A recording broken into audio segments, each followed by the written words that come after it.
अस्सलामुअलैकुम। MGT 201 का module 11 आज हम इस वीडियो में करेंगे। इसका जो टॉपिक है वो कैपिटल स्ट्रक्चर इंट्रोडक्शन है। कैपिटल स्ट्रक्चर में सबसे पहले mixed of debt and equity आएगा और इनके दोनों के रेट जो हैं वो फिक्स होंगे। उसके बाद में फाइनेंशियल लिवरेज आएगा। ये परसेंटेज ऑफ डेट है इन टोटल कैपिटल। जो डेट में टोटल जो परसेंटेज होती है कैपिटल में डेट की, किसी भी कैपिटल में डेट की जो परसेंटेज होगी उसको फाइनेंशियल लिवरेज कहेंगे। इसके कंपोनेंट्स हैं। इसमें सबसे पहले कॉमन शेयर्स कैपिटल आएगा, फिर प्रेफर्ड शेयर कैपिटल आएगा और लोन्स एंड बॉन्ड्स आएंगे। इसके गोल ऑफ फर्म क्या होगा? जैसे फाइनेंशियल लिवरेज बढ़ेगा, जैसे हमारा फाइनेंशियल लिवरेज बढ़ेगा इस तरह से इक्विटी का जो परसेंटेज है वो भी बढ़ेगी। जब हम बैंक या किसी और जगह से लोन लेते हैं, पैसा इकट्ठा करते हैं, तो ये इससे फाइनेंशियल लिवरेज बनता है। मिसाल के तौर पर हमने 10% हर साल के लिहाज से पैसा बोरो किया और इस पैसे को अपने कारोबार में इन्वेस्ट किया और 15% कमा लिया। इसमें से 10% इसके लोन होल्डर को देने के बाद हमारे पास इजाफी 5% बचेगा जो हमारे शेयर होल्डर के मुनाफा में जमा होना चाहिए और हमारे इक्विटी होल्डर का मुनाफा 15% से बढ़ के आगे चला जाएगा। ठीक है, तो उसके बाद में गोल ऑफ अ फर्म, इसमें सबसे पहले गोल है कि जी प्रॉफिट मैक्सिमाइजेशन, कि वो प्रॉफिट मैक्सिमम से मैक्सिमम कमाएं। ये प्राइम ऑब्जेक्टिव है। ठीक है, कि मैक्सिमाइजेशन ऑफ वेल्थ, के ज़्यादा से ज़्यादा दौलत जो है वो कमानी चाहिए। ये एक एब्सोल्यूट टर्म है। इसके अदर गोल क्या है? CSR या कॉरपोरेट सोशल रिस्पॉन्सिबिलिटी, लोगों का ख्याल रखना कि वो किस तरह से काम कर रहे हैं, ये कॉरपोरेट सोशल रिस्पॉन्सिबिलिटी में शामिल है। इकोनॉमिक अपलिफ्ट, जब इकोनॉमिक या अच्छी कंडीशन में जाती है इकोनॉमिक हमारी कंडीशन कंपनी की, एम्प्लॉय जनरेशन, रोज़गार मुहैया करना, लोगों को एम्प्लॉयमेंट जो है वो अदा करना। उसके बाद में वैल्यू ऑफ अ फर्म, सबसे पहले मार्केट वैल्यू आएगी जो मार्केट के लिहाज से इन द स्टॉक मार्केट जो उसकी वैल्यू है वो आएगी। देन बुक वैल्यू आएगी कि what is the size according to balance sheet, किसी भी शेयर का जो इसकी साइज़ के अकॉर्डिंग, बैलेंस शीट के साइज़ के अकॉर्डिंग इसका साइज़ क्या है। उसके बाद में अदर वैल्यूज़ में गोइंग कंसर्न वैल्यू आएगी या इंट्रिंसिक वैल्यू आएगी, जो कि हम लोग आगे डिस्कस करेंगे। उसके बाद में आ जाता है जी कैपिटलाइजेशन। एस्टिमेटिंग में हम किसी भी अमाउंट को रेट ऑफ रिटर्न से डिवाइड करके इसको हम कैलकुलेट कर सकते हैं। जैसे कि अगर किसी बॉन्ड के इंटरेस्ट रेट को इसकी परसेंटेज ऑफ रिटर्न से डिवाइड करें तो इसकी बॉन्ड वैल्यू आ जाएगी। और उसके बाद में हमारा कैपिटलाइजेशन रेट क्या है? The rate use to determine the value. इसमें KE is equal to equity, KD cost of bond, KO overall capital और K0 ओवरऑल रेट। उसके बाद में कैपिटल स्ट्रक्चर थ्योरीज यहाँ पे कुछ बताई गई हैं। सबसे पहले तो traditional theory, net operating income theory, Miller and Modigliani theory, ये 3 तरह की थ्योरी जो हैं वो यहाँ पे बताई गई हैं। उसके बाद में इन पे थोड़ा सा हम डिस्कस कर लेते हैं। जो है ट्रेडिशनल थ्योरी हमें क्या बताती है? ट्रेडिशनल थ्योरी को हम थ्योरी ऑफ रेलेवेंस भी कहते हैं। The value of firm is dependent on capital structure. If we change the capital structure the value of firm will also change. कि इसमें ये बता रहे हैं कि जो value of firm traditional theory में क्या बताती हैं कि वैल्यू ऑफ फर्म जो है ना उस पर जो है डिपेंड करती है कैपिटल स्ट्रक्चर पे। अगर कैपिटल स्ट्रक्चर बढ़ेगा या कम होगा, जैसे भी उस पर तब्दीली आएगी, उसकी जो वैल्यू है फर्म की उस तरह से तब्दील हो जाएगी। देन हम लोग करेंगे net operating income theory. It is contrast to traditional theory. It mean value of firm is not dependent on the capital structure. इसका मतलब क्या है कि नेट ऑपरेटिंग थ्योरी कहती है, ये उसके बिल्कुल ऑपोजिट है। वो कहती है कि जो ये कैपिटल स्ट्रक्चर पे डिपेंड नहीं करती कोई भी वैल्यू किसी भी फर्म की। एंड मिलर या MM जो थ्योरी की हमें क्या बताती है कि it is favour of net operating capital structure. ये हमें उसके फेवर में ये बात करती है कि जो उन्होंने नेट ऑपरेटिंग थ्योरी जो है वो बिल्कुल ठीक है और जो कैपिटल स्ट्रक्चर पे वैल्यू डिपेंड नहीं होती। यहाँ पे कॉस्ट ऑफ कैपिटल भी आएगा, कॉस्ट ऑफ डेट आएगा, कॉस्ट ऑफ इक्विटी आएगा और overall cost of capital use to calculate overall cost या WACC, इससे हम लोग इसको कैलकुलेट कर सकते हैं। उसके बाद में ऑप्टिमल कैपिटल स्ट्रक्चर। इसमें सबसे पहले value of firm is maximum, cost of capital is minimum. इसमें 2 चीज़ें बताई जाती हैं कि जो वैल्यू ऑफ फर्म जो मैक्सिमम होनी चाहिए जब एक फर्म की वैल्यू मैक्सिमम हो जाए तो यहाँ उसके बाद में कॉस्ट ऑफ कैपिटल इसकी मिनिमम हो जाएगी। ये रेलेवेंस थ्योरी को ही जो बयान कर रही है। यहाँ पे आप देख रहे हैं कि जो बॉल है वो बिल्कुल मैक्सिमम पे पहुँच गया है और इसकी जो कॉस्ट है वो इसकी जो कॉस्ट ऑफ कैपिटल है वो मिनिमम हो गई है। हम डेट और कॉस्ट को तब्दील करते जाएंगे और मिनिमम कॉस्ट और मैक्सिमम जो है हमारा इसकी वैल्यू को फर्म को हम लोग कैलकुलेट कर लेंगे। उसके बाद में ट्रेडिशनल थ्योरी ऑफ कैपिटल या रेलेवेंस थ्योरी भी सेम कहेंगे। यहाँ पे लिवरेज एंड रिक्वायर्ड रेट हम लोग पहले कैलकुलेट करेंगे। परसेंट अर्निंग कैपेसिटी, ठीक है, percentage of capital structure. Leverage मुनाफा बढ़ा देगा शेयर होल्डर्स का और शेयर होल्डर को खुद से बढ़ा देंगे किसी कारोबार में कमाने के लिए। इक्विटी अर्निंग कैपेसिटी का मतलब होता है कि जो शेयर होल्डर्स हैं वो अपना जो है वो मुनाफा खुद से बढ़ा दें किसी भी कारोबार में। फिर उसके बाद में रिटर्न ऑन इक्विटी, इक्विटी पे जो हमें रिटर्न हासिल हो रहा है।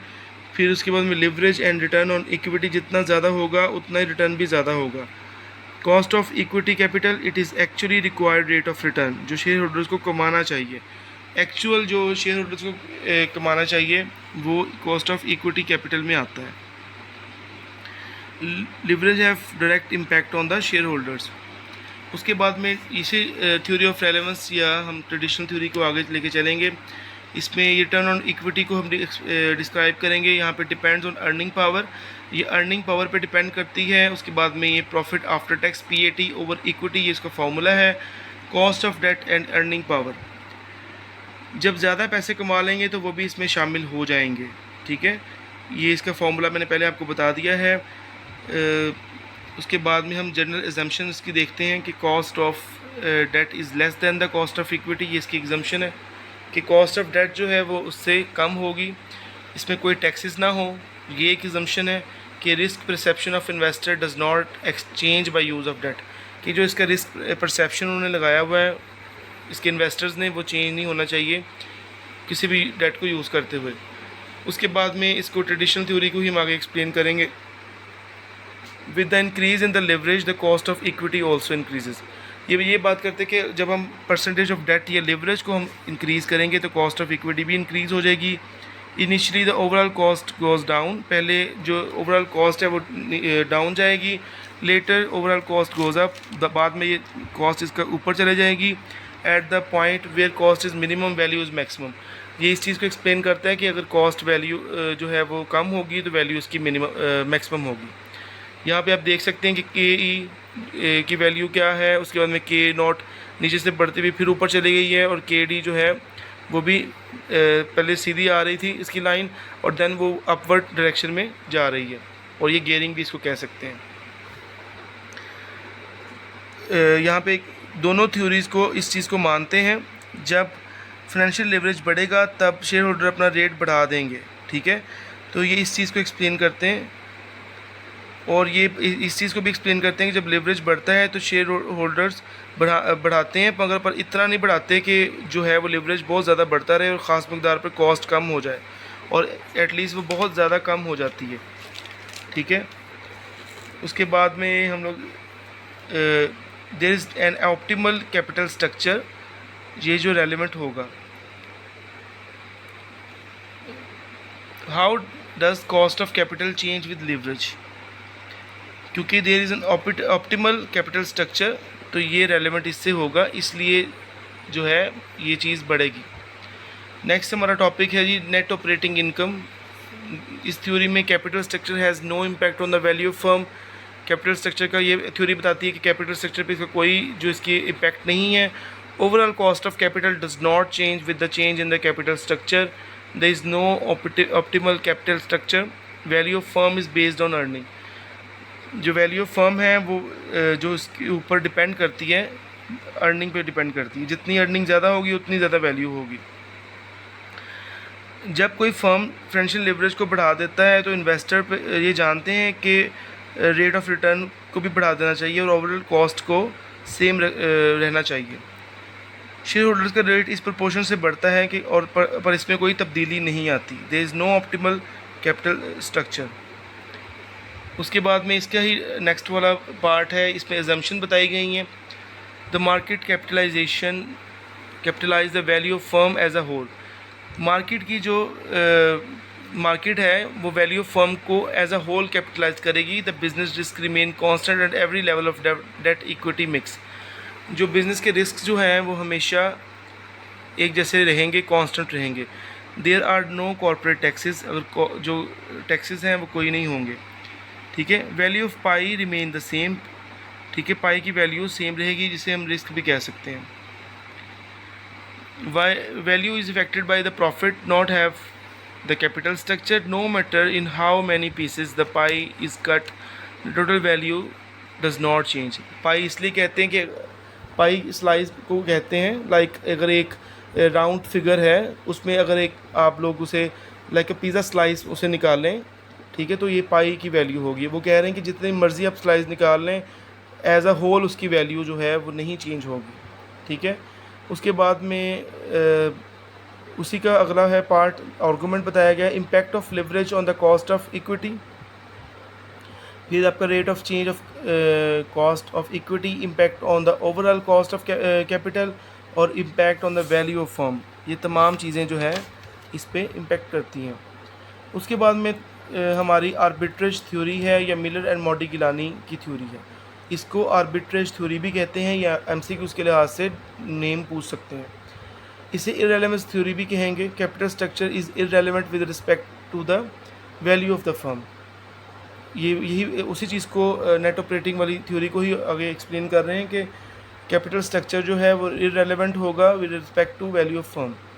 If relevant theory traditional theory is accepted, arbitrage with take place. The simultaneous buying and selling of asset in order to take advantage of differing price for the same asset। Arbitrage हम क्या कहेंगे कि एक ही asset को जब आप different buying और selling करते हैं तो उससे जो आप मुनाफा कमाते हैं, सपोज़ करें आपने 1,00,000 रुपए की एक चीज़ जो है वो आपने खुद ख़रीदी, उसको आपने 1.5 लाख की आगे सेल कर दी, तो जो 50,000 आपने उसकी बाइंग सेलिंग से कमाया, इसे आर्बिट्रेज कहेंगे। इसके आर्गूमेंट्स क्या हैं जी? The two same asset stock can not have different price और आर्बिट्रेज विल टेक प्लेस। वो कह रहे हैं कि दो सेम एसेट जो है उनका डिफरेंट प्राइस नहीं हो सकते या आर्बिट्रेज वो फिर कमा सकते हैं। The price of identical firm other than capital structure stock can not be different. ये भी बता दें कि आइडेंटिकल फर्म जो हैं उनके कैपिटल स्ट्रक्चर के अलावा उनके जो स्टॉक्स हैं वो बिल्कुल डिफरेंट नहीं हो सकते। इसके बाद में इनके आर्गूमेंट्स क्या हैं जी? कि पर्सनल लिवरेज है, अगर कंपनी महंगी से सस्ती में जाए तो पैसे बचा सकती है। Cost of debt is same for the firm and individuals, cost of debt दोनों के लिए सेम होगी। Investor shift to the other firm with same return and value and yet have some money. Investor जो हैं वो महंगी वाली चीज़ बेच के सस्ती वाली चीज़ को ख़रीदेंगे, ठीक है, वो शिफ्ट हो जाएंगे, उनकी चीज़ वो ज़्यादा मतलब आ जाएगी। इनके आर्गूमेंट्स क्या थे? ये दोनों जो हैं फ्रैंको मॉडिगिलानी था और मार्टिन मिलर, ये दोनों जो हैं वो साइंटिस्ट थे। उसके बाद में M आर्गूमेंट्स इनके क्या हैं कि percentage holding will not change, जो परसेंटेज होल्डिंग है वो चेंज नहीं होगी। Return will not change. There will be cash savings, क्योंकि पैसे बच जाएंगे जिसकी वजह से आर्बिट्रेज होगा और इन लोगों ने सेल्फ मेड जो है लिवरेज को फिर प्रमोट कर दिया जाता है उनके ज़रिए। उसके बाद में इनकी जनरल अजम्पशंस हैं कुछ। Firm can be identical, firm जो है वो सेम होनी चाहिए। External factor do not effect. उसके बाद में no corporate taxes, perfect market, rational behaviour of the investor, identical risk characteristics, all earning are paid as dividend. महंगी कंपनी के शेयर को बेचने को प्रमोट करें ताकि सस्ती चीज़ को ख़रीद सकें। इसकी वजह से महंगी कंपनी के शेयर्स की सप्लाई वगैरह से दूसरी कंपनी के डिविडेंड बढ़ जाएंगे और वो दोनों एक जैसी वैल्यू पे चले जाएंगे, ठीक है। उसके बाद में हम इसकी मार्केट इम्परफेक्शन या इसके इश्यूज़ को हम देखेंगे। परफेक्ट मार्केट कौन सी होती है? जो कि एक थ्योरेटिकल मार्केट हो, नो प्रोडक्ट डिफरेंशिएशन हो, इसमें large number of buyer and sellers हों, नो एंट्री टू एग्जिट और एग्जिट बैरियर हो, परफेक्ट इंफॉर्मेशन हो, रैशनैलिटी हो, नो मोनोपोली और अदर मैनिपुलेशंस हों। Impact of market imperfection, market imperfection के क्या इम्पेक्ट होते हैं, और रियल मार्केट आर इम्परफेक्ट। तमाम रियल मार्केट जो होती हैं वो इम्परफेक्ट होती हैं, मैनिपुलेशन हो रही होती है इनमें। उसके बाद में नो पॉसिबिलिटी ऑफ आर्बिट्रेज की अक्सरियत पॉसिबिलिटी नहीं होती, क्योंकि जब एक चीज़ मार्केट में सेम प्राइस पे मिल रही है तो फिर वो कैसे आप महंगी सेल कर सकते हैं। M&M theory does not hold good in imperfect markets. ये जो थ्योरी है ये इसमें ज़्यादा बेहतर नहीं, जो वो क्या उसे कहते हैं, इम्पेक्ट करती। इश्यूज़ इन M&M के arguments. M&M does not consider bankruptcy cost. उन्होंने बैंकरप्सी जो है कॉस्ट को एक्सप्लेन नहीं किया, एजेंसी कॉस्ट को नहीं किया। एजेंसी कॉस्ट कहते हैं investor do not directly control business और company, they control indirectly by the cost agencies, तो इसको एजेंसी कॉस्ट कहेंगे। Leverage increase efficiency. उसके बाद में इंस्टीट्यूशनल रिस्ट्रिक्शंस और ट्रांजैक्शनल कॉस्ट। इंस्टीट्यूशन की तरफ से जो रिस्ट्रिक्शंस लगाई जाती हैं वो, और ट्रांजैक्शन कॉस्ट, ट्रांजैक्शन करते हुए जो कॉस्ट आएगी वो वाली कॉस्ट को हम ट्रांजैक्शन कॉस्ट कहेंगे। कंक्लूजन हम क्या निकालते हैं कि in an imperfect market capital structure में affect the value of firm. तो हम ये चीज़ देखते हैं कि इम्परफेक्ट मार्केट में जो कि अक्सर पाई जाती है, जो कैपिटल स्ट्रक्चर होता है वो आपकी वैल्यू ऑफ फर्म को इफ़ेक्ट करता है। उसके बाद में टैक्स की बात आएगी। Income tax consideration, tax charge on the income. सबसे पहले कॉर्पोरेट टैक्सेस होते हैं जो कि अक्सर चार्ज किए जाते हैं, और इंडिविजुअल टैक्सेस होते हैं। फिर उसके बाद में टैक्स शील्ड आएगी। जब डेट ज़्यादा हो तो कंपनी ज़्यादा इंटरेस्ट अदा करेगी, तो ज़्यादा इंटरेस्ट अदा करने वाले को कम टैक्स देना पड़ेगा, तो इससे उसका प्रॉफिट बच जाएगा, जिसको हम टैक्स शील्ड कहेंगे। अनसर्टेनिटी ऑफ टैक्स शील्ड, ये गुजरते हुए वक्त के साथ बदलता रहता है। उसके बाद में जी value of firm in the presence of income tax. Value of firm in a taxable world, value of levered firm is higher in the taxable world. Levered firm की जो वैल्यू है वो हायर होगी टैक्सेबल वर्ल्ड में। Value of a levered firm is equal to value of an unlevered firm plus tax shield benefit. Value तो अगर हम इनको कैलकुलेट करें तो ये आपके पास ये वैल्यू इसकी आ जाएगी, ठीक है। तो उसके बाद में जी यहाँ पे कुछ वैल्यू ऑफ टैक्स शील्ड है। Tax shield benefit is equal to debt multiply by tax rate. जो आपका डेट है उस पर हम टैक्स रेट को से मल्टीप्लाई करेंगे तो हमारे पास टैक्स शील्ड बेनिफिट आ जाएगा। टैक्स शील्ड बेनिफिट को हम किस तरह से निकालेंगे? Tax saving over discount rate. Tax shield का जो हमारे पास सेविंग्स आई हैं, टैक्स सेविंग्स, उसको हम डिवाइड करेंगे डिस्काउंट रेट पे, तो हमारे पास टैक्स शील्ड बेनिफिट की वैल्यू आ जाएगी। होपफुली आपको इसकी समझ आई होगी। ये है